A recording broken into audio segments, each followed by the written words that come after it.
Hello everyone, in today's YouTube tutorial I will be teaching you guys how to use the Cell Fracture add-on to destroy things in Blender. So the first thing we're going to do is we're going to install the add-on. It's under Edit, Preferences, Add-ons, Search Cell, under Official and Community. And you see we get it right here. If you just check the box and click Save Preferences, it will be installed to the Quick Effects tab. Okay, so now that you have it installed, let's talk a little bit about rigid body simulations because that's mainly what it's used for. So we're going to do a plane, scale it up. Okay, so for a rigid body simulation to work, you need an active, our cube, and a passive, our plane. Now, the passive is what's going to be affecting the simulation, but not necessarily. It's going to just affect it, but it's not going to be like falling along with the cube. The cube is active, so it falls and it's affected by the passive.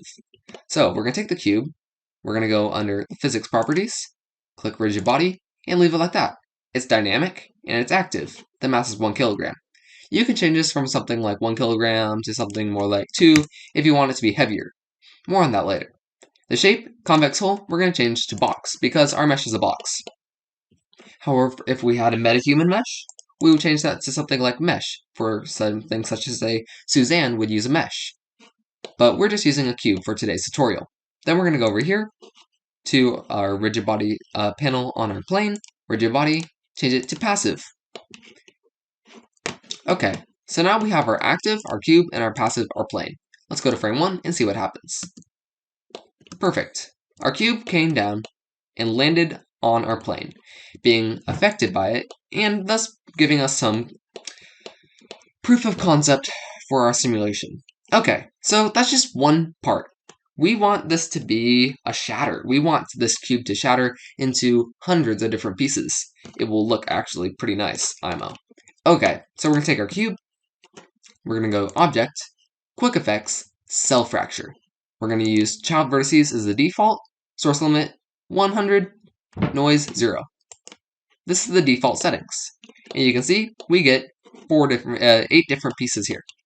And then you can go and you can delete the main cube there, and you've got this fractured into around 8 different pieces, like that. However, that's not random.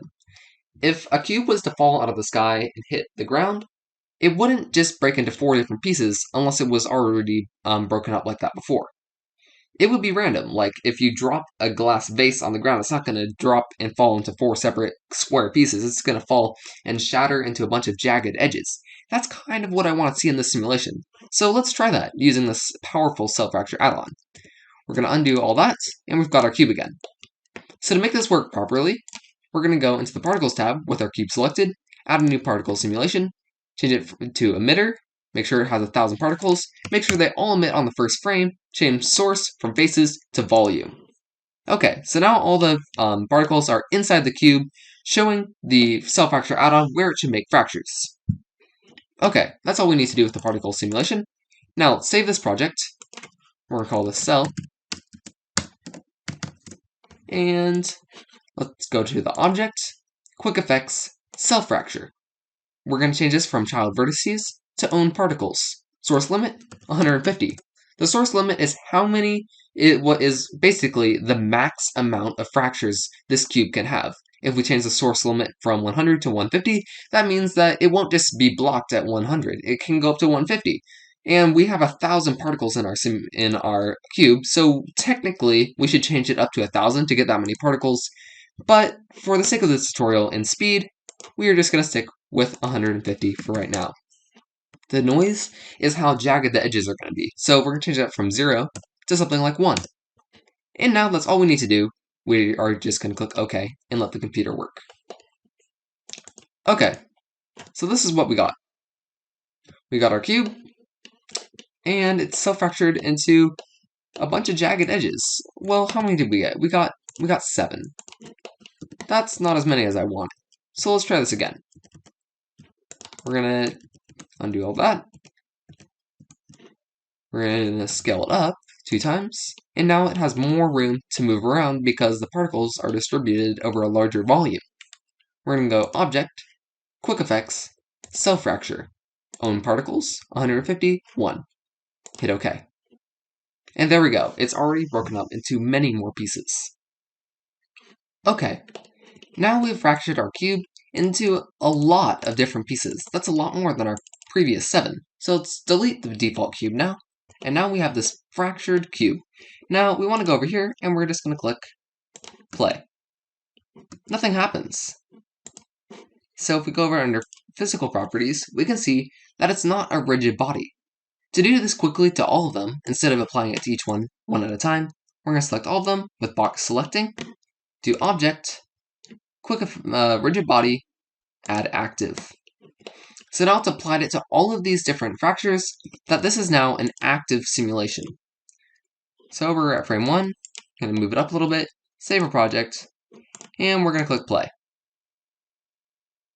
There we go. Our cube is now fractured. So that looks great, and it falls nicely. But nothing affected it, it was just gravity. Now, what we want to do, and in most animations, using this sort of feature, it's going to have some sort of effector, an explosion for instance, or a car hitting a block, or a wrecking ball hitting a building. To simulate this, select all of them again, go under Object, Rigid Body, Connect. This is going to add a rigid body constraint to each of our selected fractures. Now, what we're going to do is we're going to go down here,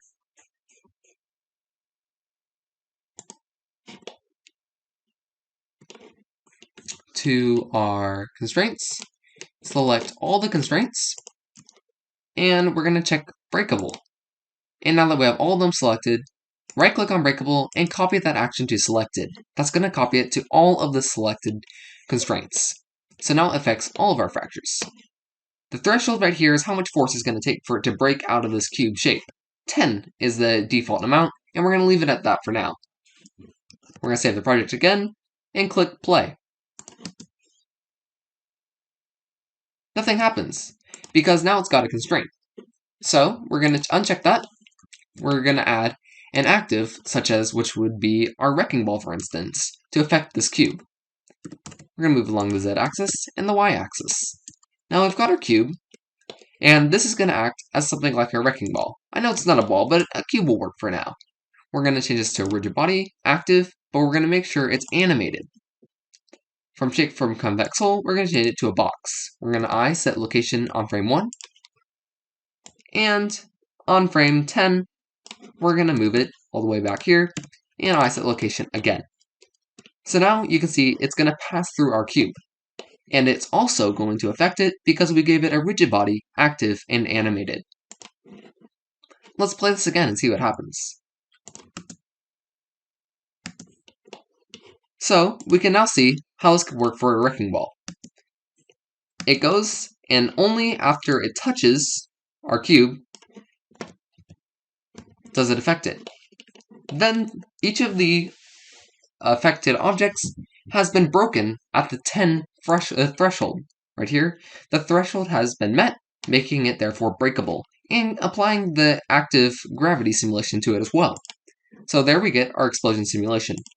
Now if we want it to be more like a wrecking ball, which wouldn't go so fast, we can just take this and drag this out to something more like 40. Play it again, and you can see it goes through it like that. And then we can hide this plane, select our cube and hide that as well.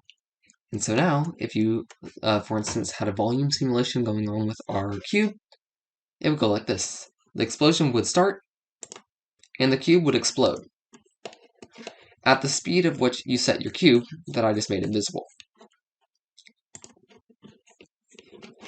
Another announcement I would like to make for the channel is that I'm considering changing the name from Bloxar to Inverse Animation Studios.